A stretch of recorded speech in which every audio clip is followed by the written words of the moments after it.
Good morning बच्चों, मैं जितेंद्र कुमार शर्मा स्वागत करता हूं आपका आज की कक्षा में बच्चों हम पढ़ने वाले हैं कक्षा 3 की पर्यावरण अध्ययन की पुस्तक अपना परिवेश का 18वां अध्याय, जिसका नाम है अलग अलग हैं सबके काम। प्यारे बच्चों, इस पाठ के 3 भागों का अध्ययन हमने पिछली कक्षाओं में किया, जहां हमने यह समझ बनाई कि प्रत्येक व्यक्ति अपना जीवन गुजारने के लिए कोई ना कोई कार्य करता है और इस कार्य से करने पर जो उसे आमदनी प्राप्त होती है उससे वो अपना जीवन बड़ी आसानी से गुजार पाता है। और बच्चों, हमने यह भी जाना था कि कुछ विशेष कार्य करने पर लोगों को एक विशेष नाम प्राप्त होता है। जैसे बच्चों को जो पढ़ाने का कार्य करता है उसे हम अध्यापक या अध्यापिका जैसे नामों से संबोधित करते हैं। तो बच्चों, पाठ को आगे बढ़ाते हैं और आज की इस कक्षा में हम जानकारी प्राप्त करेंगे कि काम और समय का आपस में क्या संबंध है। यानी कि बच्चों, कुछ ऐसे काम होते हैं जिनके लिए समय निर्धारित किया जाता है।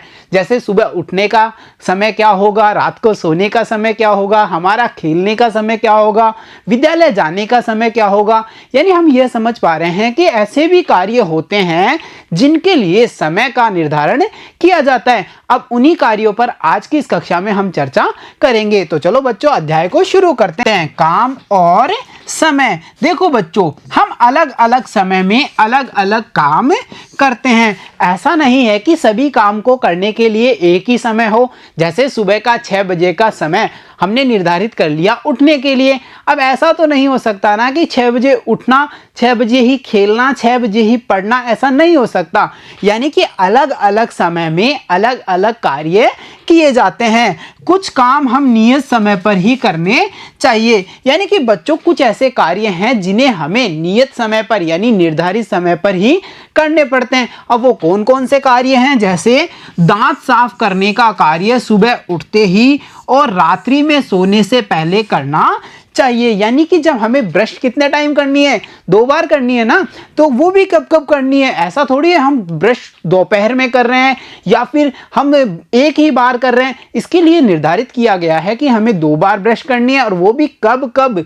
यानी एक तो सुबह उठते ही करनी है और एक रात्रि को सोने से पहले। तो हम क्या कह पा रहे हैं या क्या समझ पा रहे हैं कि कुछ कार्य ऐसे हैं जिन्हें हमें नियत समय पर ही करना पड़ता है।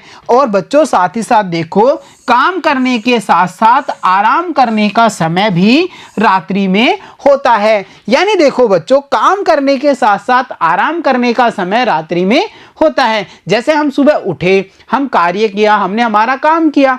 अब जो सोने का समय हमने निर्धारित किया हुआ है वो कब है? रात्रि में है। ऐसा थोड़ी होता है हम दिन में सोते हैं, ऐसा नहीं होता ना।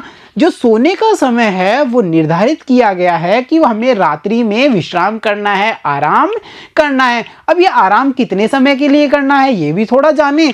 तो देखो बच्चों को सामान्यतः 8 घंटे नींद लेनी चाहिए। ऐसा नहीं कि हम देर रात्रि तक जाग रहे हैं, टेलीविज़न, मोबाइल जैसी चीज़ों में उलझे हुए हैं, ऐसा नहीं होना चाहिए। हमें पर्याप्त 8 घंटे की नींद तो ज़रूर लेनी है। इससे क्या होता है, अगर हम पर्याप्त नींद लेते हैं तो हमारा शरीर उचित प्रकार से कार्य करने के लिए फिर से तैयार हो जाता है। और बच्चों, साथ ही साथ देखो, सोने से 2 घंटे पहले भोजन करना चाहिए। इससे शरीर स्वस्थ रहता है। कुछ बच्चे ऐसा होते हैं कि खाना खाया और सीधे बेड पर यानी कि सो जाते हैं। ये गलत बात है। हमें सोने से 2 घंटे पहले, कम से कम 2 घंटे पहले भोजन करना चाहिए। देखो बच्चों, अगर हम सोने से 2 घंटे पहले भोजन करते हैं तो इससे यह होता है कि हमारे शरीर में किए गए भोजन का पाचन बड़े ही अच्छी ढंग से होता है और उससे हमें अच्छी सारी ऊर्जा भी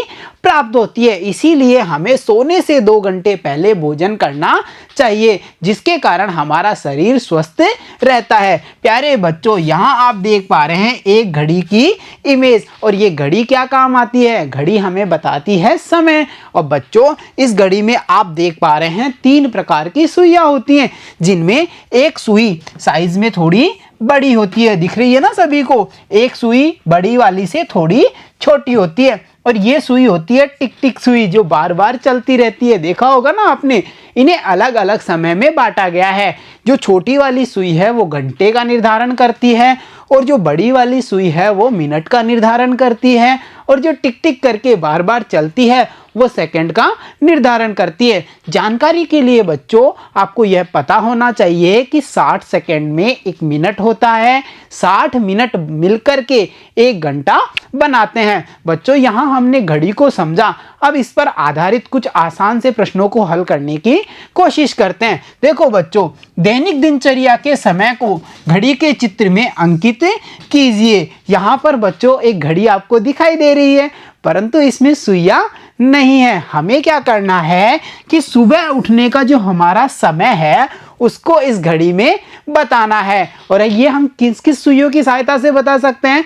घंटे वाली और मिनट वाली। जैसे बच्चों मैं सुबह 5 बजे उठता हूं, तो मैं इस घड़ी में अपने उठने का समय कैसे निर्धारित करूंगा? देखो, ये रहे बड़ी सुई और ये रही छोटी सुई। तो देखा बच्चों आपने, इस घड़ी में बज रहे हैं 5, जो मेरे उठने का समय है। वैसे ही आप भी अपने सुबह उठने के समय को इस घड़ी में दर्शाएंगे। इसके अलावा अगला जो कार्य है जो हमें घड़ी में दर्शाना है वो देखिए, विद्यालय जाने का समय। हमारा विद्यालय जैसे 10 बजे लगता है, तो हम विद्यालय के लिए रवाना कितने बजे होते हैं उसका समय हमें यहाँ पर बताना है। वैसे ही बच्चों और कौन कौन से समय हमें दर्शाने हैं? विद्यालय से वापस आने का समय, कि विद्यालय से वापस हम कितनी बजे आते हैं, या हमारे विद्यालय की जो छुट्टी है वो कितनी बजे होती है उसका समय भी हम यहाँ पर दर्शा देंगे, कि वो 1 बजे छूटती है या छुट्टी होती है या 4 बजे होती है, जो भी टाइम है वो हम यहाँ पर दर्शाएंगे। और इसके अलावा साथ साथ हमें यह भी बताना है कि हम घर में पढ़ाई करने का जो हमारा समय है, यानी हम वो कौन सा समय है जिस समय हम पढ़ाई करने के लिए हमारी स्टडी टेबल पर बैठते हैं, उसको भी हमें यहाँ इस घड़ी में निर्धारित करना है। और साथ ही साथ बच्चों हमें यह भी बताना है कि हमारा जो खेलने जाने का समय है, यानी कि देखो बच्चों हर चीज़ के लिए एक समय होता है। ऐसा नहीं कि हम पूरे दिन पढ़ाई कर रहे हैं, या फिर ऐसा भी नहीं होना चाहिए कि हम पूरे दिन खेल ही रहे हैं। खेलना भी जरूरी है और पढ़ना भी जरूरी है। तो इस घड़ी में हमें बताना है हमारे खेलने जाने का समय, यानी कि किस समय हम खेलने के लिए जाते हैं उस समय को हमें इस घड़ी में दर्शाना है। और बच्चों इसके साथ साथ हमें यह भी बताना है कि रात को जो सोने का समय है वो हमारा कितने बजे का होगा। 9 बजे है, 10 बजे है, जो भी हो। जैसे मानो मैं रात्रि को 10 बजे सो जाता हूं, तो मैंने घड़ी में दर्शाया है 10 बजे का समय। और आप देख पा रहे हैं यहाँ घड़ी में बजे हुए कितने दिख रहे हैं? 10 बज रहे हैं ना। तो इस तरह से आप भी अपने रात्रि को सोने के समय को यहाँ पर दर्शाएंगे। तो देखा प्यारे बच्चों, आपने आज की इस कक्षा में हमने यह समझ बनाई कि अलग अलग कार्यों के लिए अलग अलग समय का निर्धारण किया गया है। हमारी दिनचर्या में कुछ ऐसे कार्य हैं जिन्हें हम नियत समय पर ही करते हैं, जैसे ब्रश करने का कार्य, सुबह उठने का कार्य, रात्रि को सोने का कार्य। ये सब ऐसे कार्य हैं जिनके लिए एक समय निर्धारित होता है। और साथ ही साथ हमने यह भी जाना कि एक बच्चे को सामान्यतः 8 घंटे की नींद लेना बहुत ही जरूरी है। तो प्यारे बच्चों आज की कक्षा में इतना ही। मिलता हूं आपसे अगली कक्षा में, तब तक के लिए धन्यवाद बच्चों।